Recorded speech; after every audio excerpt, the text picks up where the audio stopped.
lá no tapetinho deles, e aí? É duríssimo, né? O adversário não tinha como não ser um adversário duro, né? O Atlético também é forte, muito forte em Copas.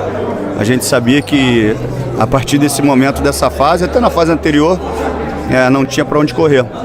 A gente tem que entender agora que é um momento importantíssimo nessa fase, jogar a vida, né, no Brasileiro e também na Copa do Brasil, com um adversário que a gente sabe que, como eu já falei, que é muito forte em Copas. Seria o momento de pegar o Flamengo, já que o Flamengo está enfraquecido agora? Não, acho que a gente não veio pensando em adversário nenhum. A gente veio respeitando o sorteio e sabendo que todos os adversários têm pontos positivos e pontos negativos, e agora é saber explorar isso. A torcida queria, né, pegar o Flamengo. Não sei, essa informação não tem. Presidente, faltando aí 13 dias para terminar a janela, desculpa, claro. Posso. Esse ponto é um ponto que a gente precisa fazer uma avaliação um pouquinho mais comprida, porque, para deixar claro, assim, eu vou ser muito respeitoso com as finanças do clube. Eu não vou fazer nada que eu possa prejudicar ainda mais financeiramente o clube.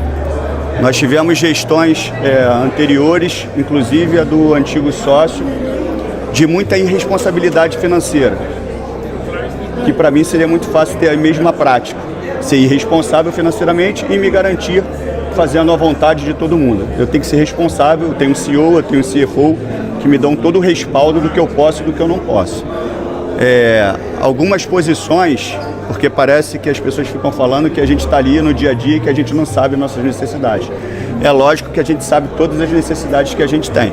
Só que a gente tem dois caminhos, o financeiro, né, e a oportunidade de mercado. Algumas posições que de repente nem seriam tão emergenciais, elas aconteceram ou podem acontecer de uma forma antecipada a outras. Não quer dizer que nós não estejamos em busca de outras posições.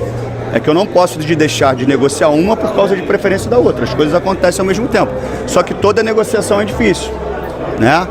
Mas algumas negociações que não tiveram um fim, obviamente, feliz, foi por escolhas dos próprios atletas que a gente procurou. Eles optaram por outros clubes. Outros atletas não responderam à proposta que nós mandamos do jeito que eles queriam, nos moldes que eles queriam. Então, assim, a gente se movimenta, mas de forma muito respeitosa com a questão financeira. E eu vou ser muito respeitoso com a instituição. Se as pessoas se acostumaram com pessoas irresponsáveis dentro do Vasco, elas não vão encontrar isso em mim. Não vão encontrar isso em mim. Eu não vou ser irresponsável com o Vasco como outras pessoas foram. Se o Vasco chegou num momento delicado, foi por irresponsabilidade financeira dessas pessoas. Se ninguém quer pagar esse preço, eu quero. Agora eu preciso que o torcedor esteja do meu lado e entenda isso. Se eles quiserem que tenha uma pessoa irresponsável, essa pessoa não sou eu. Então, assim, as contratações elas vão acontecer dentro de uma condição financeira e dentro da oportunidade de mercado. Presidente, até nesse cenário, a gente vê o Vasco, enfim, negociando alguns jogadores em saída. Isso é uma necessidade do clube de aliviar um fluxo de caixa para trazer essas contratações que você está dizendo? Só para deixar claro também, muitas pessoas, e eu até entendo porque elas não têm, obviamente, a noção dos valores dos contratos, e de uma forma muito rasa e muito vazia, elas falam assim, tem que enxugar a folha, como se nós não soubéssemos que nós temos que enxugar a folha. Só que nós estamos falando de uma folha superfaturada, de um orçamento financeiro que não é compatível com as receitas, de um planejamento financeiro que foi feito contando com um aporte que ele nunca ia acontecer. Então foi uma folha completamente exagerada financeiramente.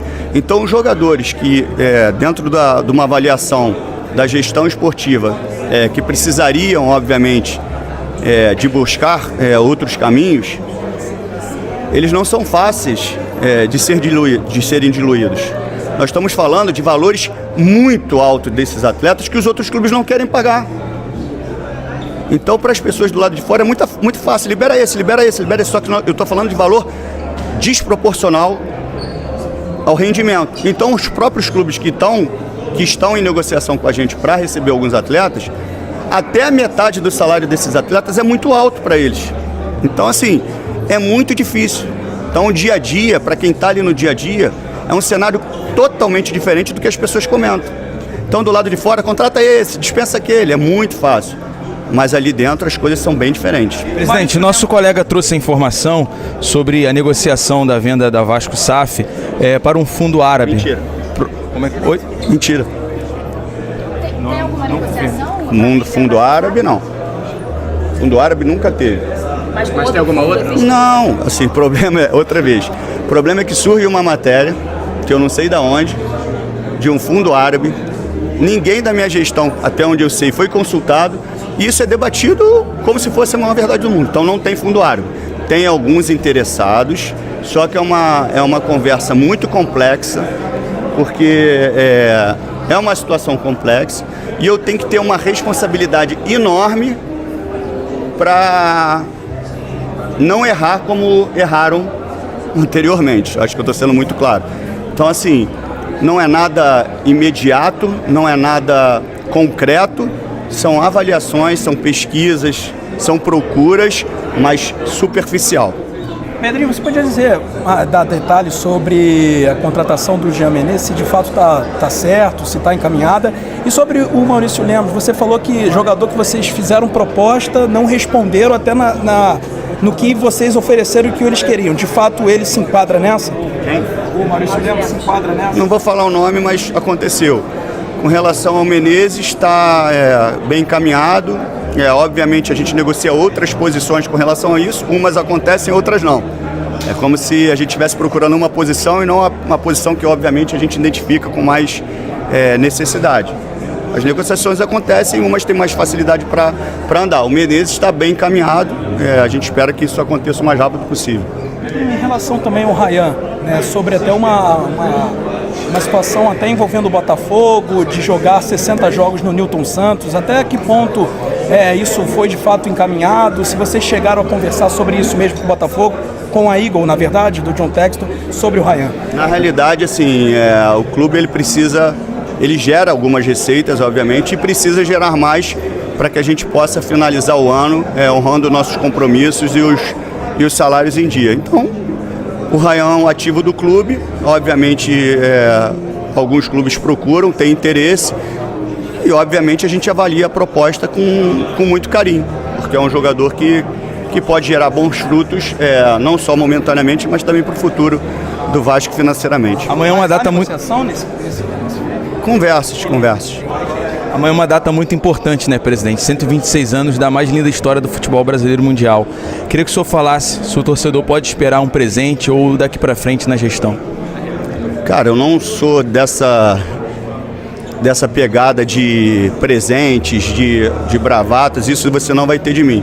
O que eu posso prometer para o torcedor é o que eu faço no dia a dia: entrega, responsabilidade, dedicação.